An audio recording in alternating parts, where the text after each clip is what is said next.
प्राणों से प्यारे विद्यार्थियों, साथियों, आज हम चर्चा करेंगे प्लेटो को फांसीवाद का जनक क्यों माना जाता है। जैसा कि हमने यहाँ नोट किया है, प्लेटो फांसीवाद का जनक, लेक्चर नंबर 47। डियर स्टूडेंट्स, आगे चलकर जब आप फांसीवादी विचारधारा और नाजीवादी विचारधारा को समझेंगे तो यहाँ प्लेटो को ही प्रथम फांसीवादी क्यों कहा गया है, अगर ये बात समझ जाएंगे तो फिर मुसोलिनी की विचारधारा फांसीवाद को समझने में भी आपको दिक्कत नहीं आएगी। वैसे मैं फांसीवाद और नाजीवाद के ऊपर अलग से लेक्चर अपलोड करूँगा, कब? जबकि मैं राजनीतिक विचारधाराएं समझाऊंगा। ठीक है बेटा, तो नोट करें आप, प्लेटो जो कि राजनीति दर्शन के, राजनीति सिद्धांत के जनक कहलाते हैं। कौन? प्लेटो। इन प्लेटो को ही फांसीवाद का जनक भी माना जाता है, फांसीवाद का पिता भी माना जाता है। कुछ विद्यार्थियों को यहाँ ये भ्रम रहता है कि प्लेटो को प्रथम फांसीवादी क्यों कहा गया है, इसका कारण क्या है, ये सब बातें मैं आज आपको समझाऊंगा। यस बेटा, चलिए सबसे पहले आपको ये डायग्राम समझना है, उसके बाद में प्लेटो को फांसीवाद का जनक, संस्थापक, पिता क्यों माना जाता है, इसके कारण बताएंगे। ठीक है बेटा। आदर्श राज्य, उपादर्श राज्य, क्या मतलब है बेटा? प्लेटो ने अपनी रचना रिपब्लिक, रिपब्लिक का हिंदी अर्थ क्या है? यस, आदर्श नगर राज्य व्यवस्था।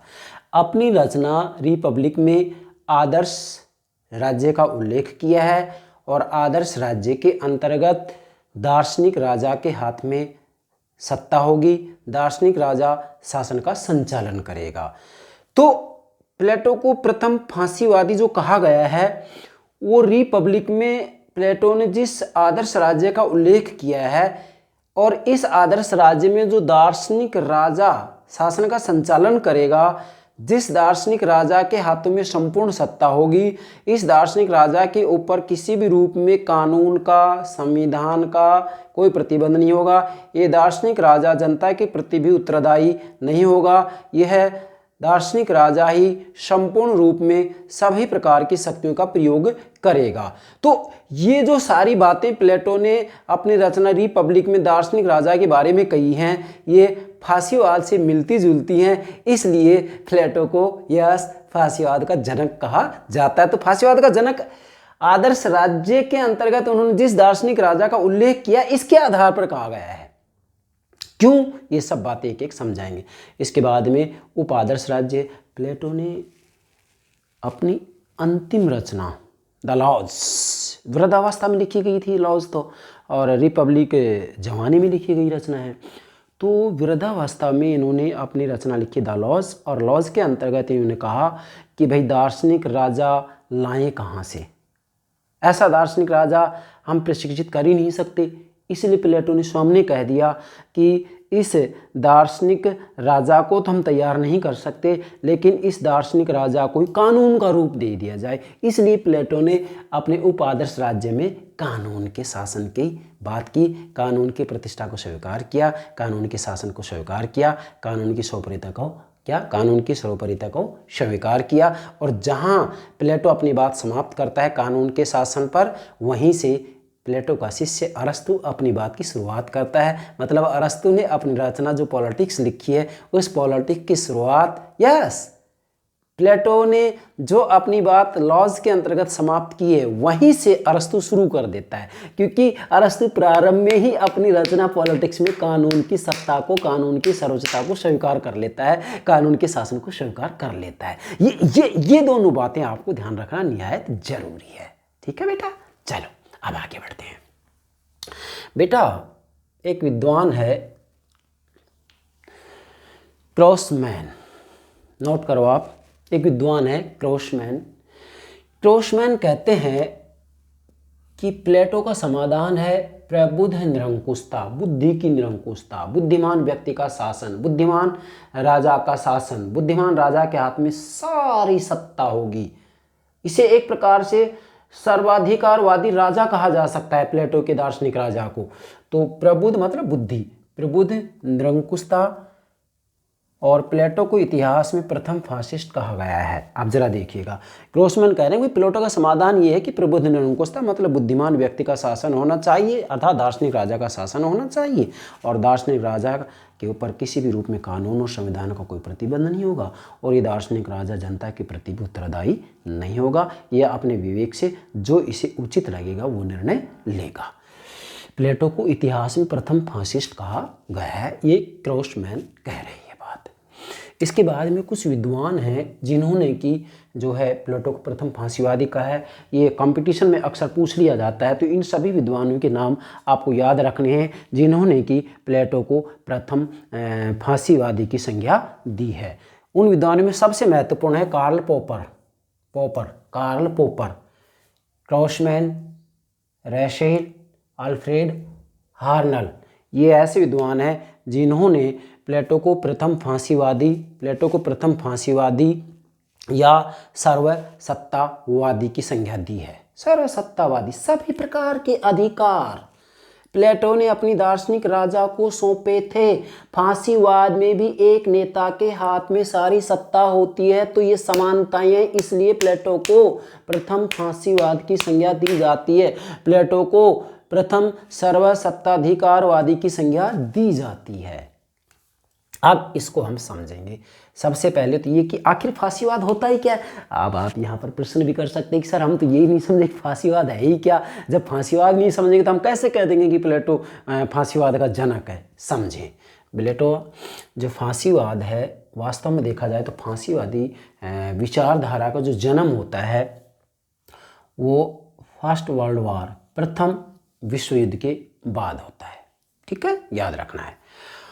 और फांसीवादी विचारधारा के जो प्रवर्तक हैं वो इटली का अधिनायक मुसोलिनी है। ये नोट करना है आपको, इटली का अधिनायक मुसोलिनी। अब आप यहाँ पूछ सकते हैं ये तो फासिस्ट हो, तो नाजीवाद का प्रवर्तक कौन है। आप यहाँ नोट करेंगे, नाजीवाद के प्रवर्तक जर्मनी के अधिनायक हिटलर हैं। ठीक है, अब यहाँ ये दोनों जाना जरूरी है।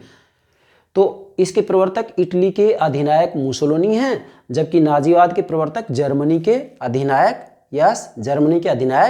हिटलर हैं। ये आपको नोट करना है।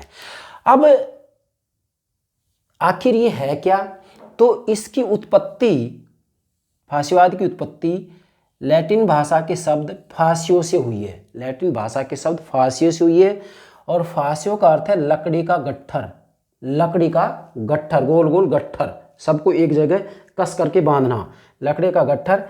अतः फांसीवाद एक ऐसी विचारधारा है जिसमें राज्य या राष्ट्र सर्वोपरि साध्य है और व्यक्ति इस सर्वोपरि साध्य की प्राप्ति का साधन है। मूल बात यह है कि जो फांसीवाद है इसके अंतर्गत राज्य को, राष्ट्र को सर्वोपरि साध्य माना जाता है, जबकि व्यक्ति को उस साध्य की, किसके साध्य की, राज्य या राष्ट्र जो सर्वोपरि साध्य है, इस साध्य की प्राप्ति का साधन व्यक्ति को मानना है। मतलब फांसीवादी विचारधारा के अंतर्गत व्यक्ति को एक उपकरण बना दिया जाता है, एक पुर्जा बना दिया जाता है, एक साधन बना दिया जाता है, जबकि राज्य या राष्ट्र अपने आप में साध्य होता है। कहने का मतलब ये है कि राज्य राष्ट्र अपने उद्देश्यों की प्राप्ति के लिए व्यक्ति का एक उपकरण के रूप में इस्तेमाल करेगा। यहाँ पर जो नेता होगा, जो लीडर होगा, जो शासक होगा, उसके पास संपूर्ण शक्तियां होंगी और वह उन शक्तियों का किसी भी रूप में प्रयोग कर सकता है। उसके ऊपर किसी भी प्रकार का कोई प्रतिबंध नहीं होगा। अब प्लेटो के दार्शनिक राजा पर भी कोई प्रतिबंध नहीं है, और इटली का जो अधिनायक मुसोलिनी है इसके ऊपर भी कोई प्रतिबंध नहीं है। इसलिए इन दोनों में समानता होने के कारण प्लेटो को प्रथम फांसीवादी कहा जाता है। और समझेंगे आगे। फांसीवाद की कुछ मान्यताएं होती हैं, और ये मान्यताएं अगर प्लेटो के दर्शन में भी मिलती हैं तो इसका मतलब प्लेटो फांसीवाद का जनक है। समझें, फांसीवाद की मान्यताओं में सबसे पहला है उग्र राष्ट्रवाद की बात करता है ये। दूसरा है व्यक्तिगत स्वतंत्रता का विरोध करता है। ये व्यक्ति को किसी भी रूप में स्वतंत्रता नहीं दी जाएगी। अब मुसोलिनी ने कोई स्वतंत्रता भी नहीं दी थी लोगों को। और इसके बाद में लोकतंत्र का ये विरोधी है कौन? फांसीवाद। उदारवाद का भी विरोधी है। उदारवाद का केंद्र बिंदु व्यक्ति की स्वतंत्रता होती है, तो फांसीवाद में व्यक्ति की स्वतंत्रता को स्वीकार नहीं किया जाता है। बुद्धिवाद का भी विरोधी है। ये व्यक्ति की भावनाओं के ऊपर बल देता है। मतलब जैसा कि मुसोलिनी ने सामने कहा था कि लोगों को भेड़ चाल चलाया जा सकता है बशर्ते कि उनको कोई चलाने वाला हो। क्यों? क्योंकि लोग भावनाओं में बहुत जल्दी बहते हैं, लोग भावुक होते हैं। तो फांसीवाद वास्तविक रूप में देखा जाए तो भावना के ऊपर बल देता है और बुद्धि का विरोध करता है। इसका कहना है कि व्यक्ति बुद्धि के आधार पर कार्य नहीं करता है बल्कि भावनाओं के आधार पर काम करता है और हिंसा व शक्ति में विश्वास करता है ये। और इसी के साथ में एक नेता के शासन की बात करता है। अब इन मान्यताओं में से देखेंगे कि क्या प्लेटो के आदर्श राज्य में भी कोई ऐसी बात मिलती है? हाँ, मिलती है। एक तो ये मिलती है लोकतंत्र का विरोध। प्लेटो ने लोकतंत्र को सबसे घटिया किस्म की शासन प्रणाली कहा था, तो इसका मतलब ये फांसीवाद की मान्यता प्लेटो में मिल रही है। अगला बुद्धिवाद की बात आती है तो बुद्धि का तो समर्थन करता है प्लेटो, लेकिन एक नेता का शासन, तो एक नेता के शासन को जो है प्लेटो ने भी स्वीकार किया है। और इस नेता के ऊपर किसी भी रूप में, प्लेटो के दार्शनिक राजा के ऊपर किसी भी रूप में विवेक और संविधान का कोई प्रतिबंध नहीं होगा, जनता के प्रति उत्तरदायी नहीं होगा। और जो ये फांसीवाद के अंतर्गत है अधिनायक, ये भी जो है किसी भी रूप में कि जनता के प्रति उत्तरदायी नहीं होगा। इसके ऊपर जो है कानून का, संविधान का कोई प्रतिबंध नहीं होगा। तो ये कुछ मान्यताएं ऐसी हैं जो कि प्लेटो के आदर्श राज्य में भी मिलती हैं। इसलिए कहा जा सकता है, क्या कहा जा सकता है कि प्लेटो जो है फांसीवाद का जनक है। प्लेटो की विचारधारा में अनेक तत्व मिलते हैं, इसी कारण प्लेटो को प्रथम फांसीवादी कहा जाता है। क्या लिखा है हमने यहाँ? प्लेटो की विचारधारा में अनेक तत्व मिलते हैं, इसी कारण प्लेटो को प्रथम फांसीवादी कहा जाता है। मतलब प्लेटो ने अपनी रचना रिपब्लिक आदर्श राज्य में जिस दार्शनिक राजा की बात की है, जिसके ऊपर कानून और संविधान का कोई प्रतिबंध नहीं होगा, जनता के प्रति उत्तरदायी नहीं होगा, ये अपने दिमाग से जो इसको अच्छा लगेगा वो आदेश देगा, इसके ऊपर कोई प्रतिबंध नहीं होगा। तो यहाँ पर फांसीवाद के अंतर्गत भी जो एक नेता का शासन होता है, कुछ लक्षण इस जैसे ही मिलते हैं। इसलिए वास्तव में प्लेटो की विचारधारा में कुछ तत्व मिल जाते हैं, इसी कारण प्लेटो को प्रथम फांसीवादी कहा जाता है, प्रथम फांसीवादी कहा जाता है। अब इसको समझेंगे, दो पार्टों के रूप में लेकर के चलेंगे हम। पहला पार्ट लेंगे प्लेटो और फांसीवाद में समानताएं। मतलब प्लेटो के विचारों में और फांसीवाद के विचारों में कौन सी समानताएं जिसके आधार पर ये कहेंगे कि प्लेटो वास्तव में फांसीवाद का जनक है। और इसके बाद हम दूसरा पार्ट लेंगे दोनों में अंतर, दोनों में अंतर मतलब जो है प्लेटो और फांसीवाद में अंतर क्या है, जिस आधार पर हम ये कहेंगे कि नहीं प्लेटो को जो प्रथम फांसीवाद का जनक कहा जाता है ये ठीक नहीं है, उचित नहीं है, गलत है। चलो नंबर 1, प्लेटो और फांसीवाद में समानताएं। पहली समानता है लोकतंत्र विरोधी। बेटा डेफिनेटली कहा जा सकता है कि फांसीवाद तो लोकतंत्र का विरोध करता ही करता है, हमने आपको बता दिया लोकतंत्र विरोधी, लेकिन प्लेटो भी लोकतंत्र का विरोधी है। प्लेटो ने तो लोकतंत्र को सबसे निकृष्ट, सबसे घटिया किस्म की शासन प्रणाली बताया था। क्यों बताया था? क्योंकि प्लेटो के गुरु सुकरात को प्लेटो और जो है सुकरात दोनों ही एथेंस के जन्मजात नागरिक हैं। तो सुकरात को जब मृत्युदंड दिया गया उस समय वहाँ लोकतंत्र शासन प्रणाली थी, इसलिए प्लेटो ने जो है लोकतंत्र को सबसे घटिया शासन प्रणाली बताया और लोकतंत्र का विरोध किया। तो दोनों ने लोकतंत्र का विरोध किया है, समानताएं हैं। अतः इस आधार पर कहा जा सकता है कि प्लेटो प्रथम फांसीवादी है। दूसरी समानता है व्यक्ति के संबंध में समान दृष्टिकोण। क्या समान दृष्टिकोण है व्यक्ति के संबंध में? कि वास्तविक रूप में देखा जाए तो व्यक्ति को ये दोनों के दोनों, प्लेटो भी व्यक्ति को साधन मानता है और फांसीवादी विचारधारा भी व्यक्ति को साधन मानता है, और राज्य को ये दोनों साध्य मानते हैं। मतलब राज्य को, राष्ट्र को, प्लेटो ने नगर राज्य को, आज राष्ट्र राज्य, तो दोनों के दोनों राज्य को, राष्ट्र को क्या मानते हैं? साध्य मानते हैं, जबकि दोनों व्यक्ति को साधन मानते हैं। ये आपको नोट कर लेना है। तो इस आधार पर भी ये कहा जा सकता है कि व्यक्ति के संबंध में दोनों का समान दृष्टिकोण है, और इसकी चर्चा पहले प्लेटो ने की थी, इसलिए प्लेटो को फांसीवाद का जनक माना जाता है। क्योंकि प्लेटो ने ही सबसे पहले ये बात स्पष्ट कर दी थी कि व्यक्ति तो राज्य का एक अंग मात्र है, जो साध्य है वो तो नगर राज्य है, उस समय नगर राज्य हुआ करते थे, सिटी स्टेट नगर राज्य है, और व्यक्ति उसका एक उपकरण है, एक साधन मात्र है। दो समानता। तीसरा क्या है बेटा, नेता की अधिनायक शाही। बेटा प्लेटो ने अपनी रचना रिपब्लिक में जिस आदर्श राज्य का उल्लेख किया है, इस आदर्श राज्य का जो शासक होगा वो दार्शनिक राजा होगा। दार्शनिक राजा शासन का संचालन करेगा, इसके हाथों में संपूर्ण सत्ता होगी, ये किसी भी रूप में जनता के प्रति उत्तरदायी नहीं होगा, इसके ऊपर कानून और संविधान का कोई प्रतिबंध नहीं होगा।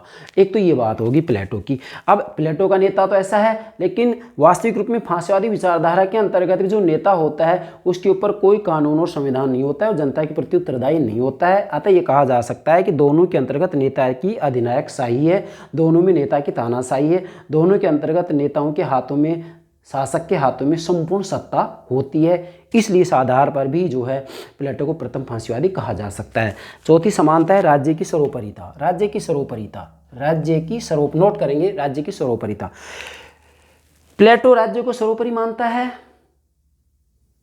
और फांसीवादी विचारधारा भी राज्य को सर्वोपरि मानता है, और व्यक्ति को राज्य का अंग मात्र मानते हैं। अतः इस आधार पर भी प्लेटो को प्रथम फांसीवादी कहा जा सकता है, क्योंकि दोनों में ये समानता होगी।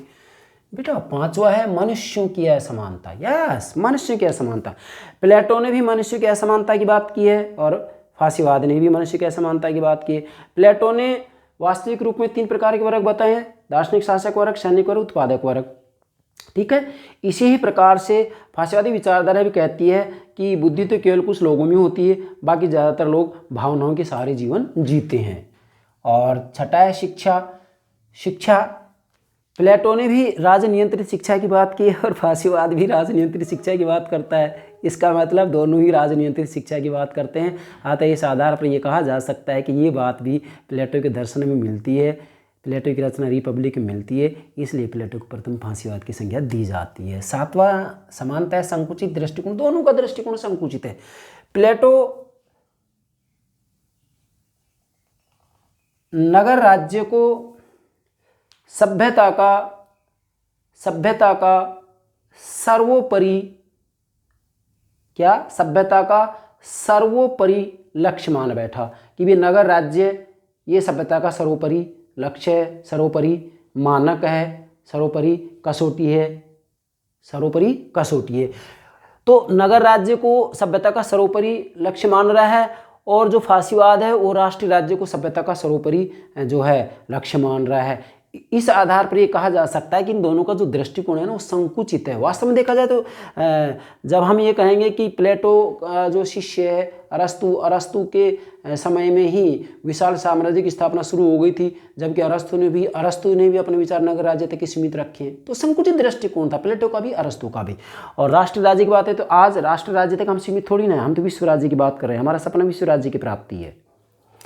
और अंतिम आठवां समानता है कर्तव्य। बेटा प्लेटो ने दार्शनिक, शासक वर्ग, सैनिक वर्ग और उत्पादक वर्ग जो 3 वर्ग बताए, इन 3 वर्गों के कर्तव्यों की बात की है कि तीनों अपना अपना कर्तव्य को पूरा करें, अपने अपने स्वभाव क्षमता के अनुसार अपना अपना काम करेंगे, लेकिन इनको किसी भी रूप में, तीनों ही वर्गों को किसी भी रूप में कोई अधिकार नहीं दिया है। ठीक इसी प्रकार से फांसीवादी विचारधारा के अंतर्गत भी व्यक्तियों को किसी भी रूप में कोई अधिकार नहीं दिया है, केवल कर्तव्य की बात की गई कि लोग अपने कर्तव्यों का पालन करें, उनके पास अधिकार कुछ भी नहीं है। तो व्यक्ति के कर्तव्यों पर ये दोनों बल देते हैं, जबकि ये दोनों मतलब प्लेटो और फांसीवाद अधिकार को स्वीकार नहीं करते हैं। ये मूल बात है, इसको नोट करना है। इस आधार पर भी प्लेटो को फांसीवाद का जनक माना जाता है।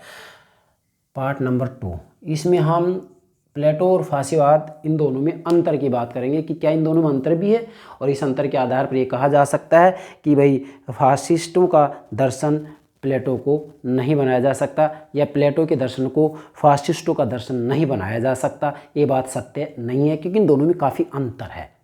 प्लेटोवाद अलग है, फांसीवाद अलग है।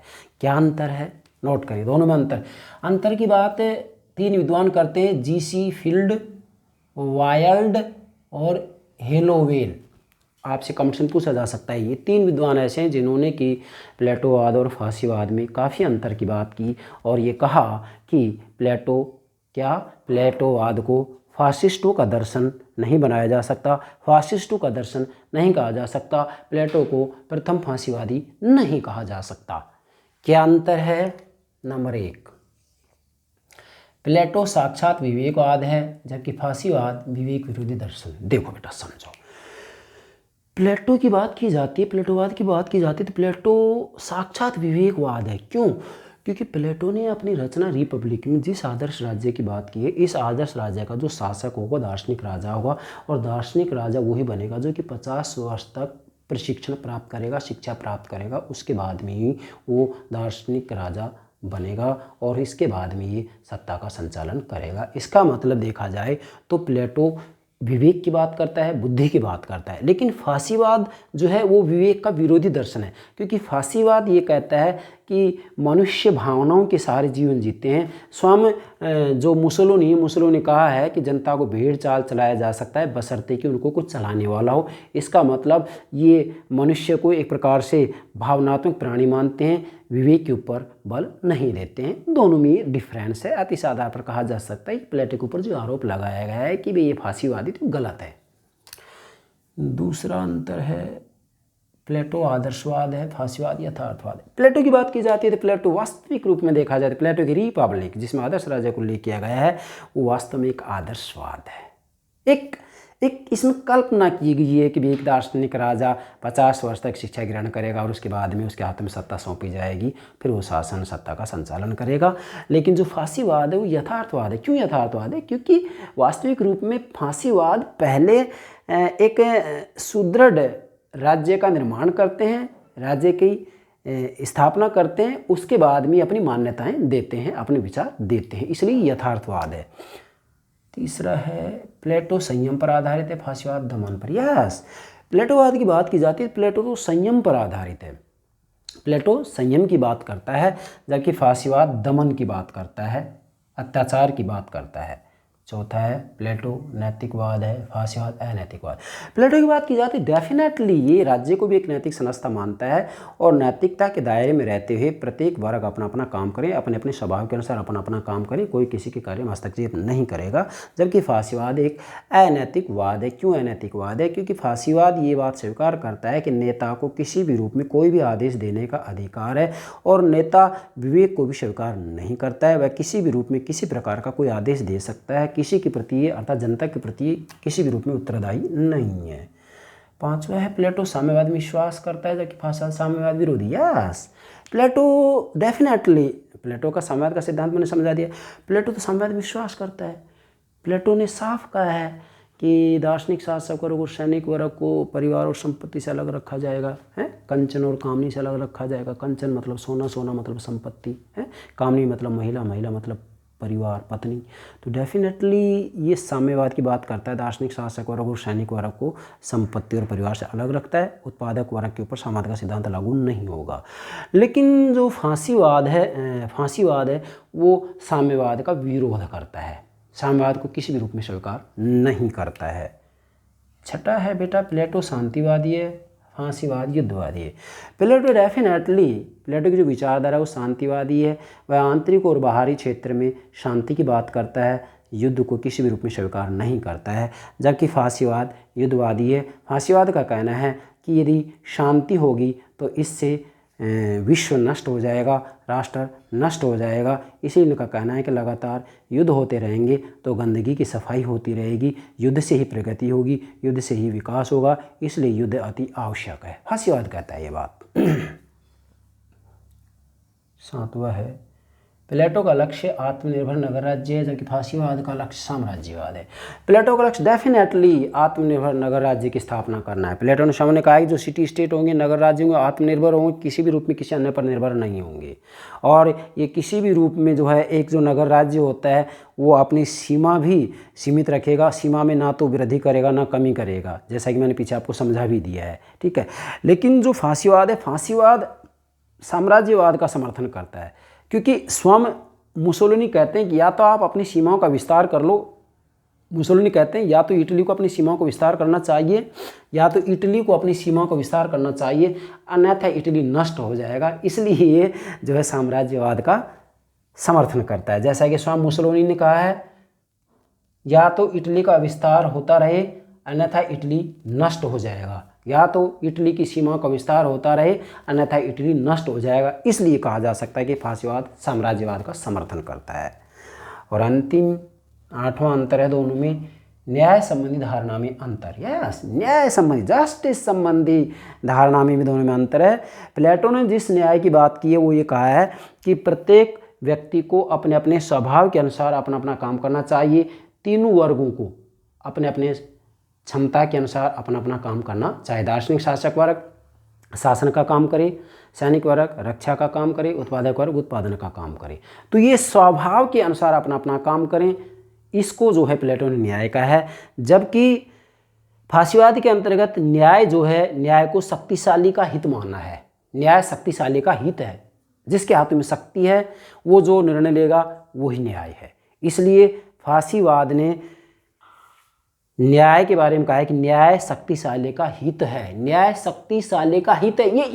ये बात इसी तरीके से कही है जो कि प्लेटो के न्याय से पहले जो विचारधाराएं प्रचलित थी तीन, जिसके अंतर्गत थ्रेसिमेकस और ग्लूकोन ऐसी बात करते हैं, तो फासीवाद भी इसी बात की पुनरावृत्ति कर रहा है। ठीक है, और अब निष्कर्ष निकालते हैं। निष्कर्ष निकालने में हम ये कहेंगे कि वास्तव में यदि निष्पक्ष रूप में देखा जाए तो ये बात सत्य है कि प्लेटो के दर्शन में इनकी रचना जो रिपब्लिक है उसमें जिस आदर्श राज्य का इन्होंने उल्लेख किया है और उस आदर्श राज्य में जो दार्शनिक राजा शासन का संचालन करेगा, ये तो सत्य है कि उस दार्शनिक राजा के ऊपर किसी भी रूप में विवेक का तो प्रतिबंध होगा, लेकिन कानून और संविधान का कोई प्रतिबंध नहीं होगा। क्योंकि विवेक के अनुसार दार्शनिक राजा निर्णय लेगा, लेकिन कानून का और संविधान का कोई प्रतिबंध नहीं होगा।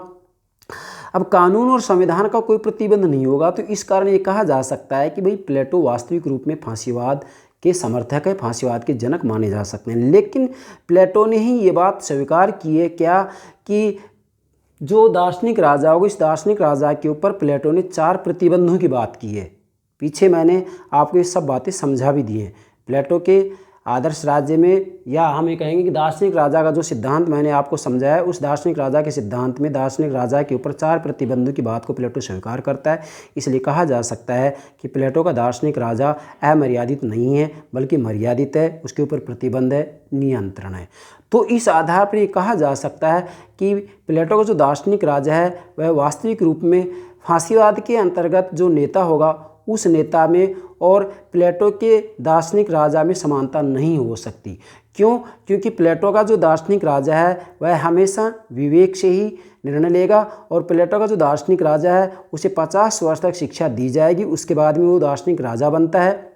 लेकिन फांसीवाद के अंतर्गत जो नेता होगा उस नेता के लिए इस तरह के प्रशिक्षण की कोई आवश्यकता नहीं है। और यहाँ फांसीवाद के अंतर्गत जो नेता होता है वह विवेक को स्वीकार नहीं करता है बल्कि भावनाओं के ऊपर बल देता है। अतः इस कारण निष्कर्ष रूप में कहा जा सकता है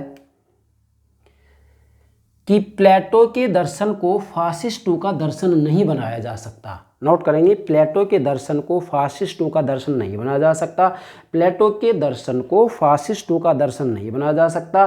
प्लेटो के दर्शन पर यह आरोप नहीं लगाया जा सकता कि प्लेटो फांसीवाद के जनक हैं। ये हो गया प्लेटो फांसीवाद का जनक। मुझे विश्वास है आप इसमें प्लेटो और फांसीवाद में समानताएं और प्लेटो और फांसीवाद में अंतर, इन दोनों को अच्छे से समझ गए होंगे और मूल बात जो हमें समझनी है वो आप अच्छे से समझ चुके होंगे। यस बेटा, okay, thank you very much.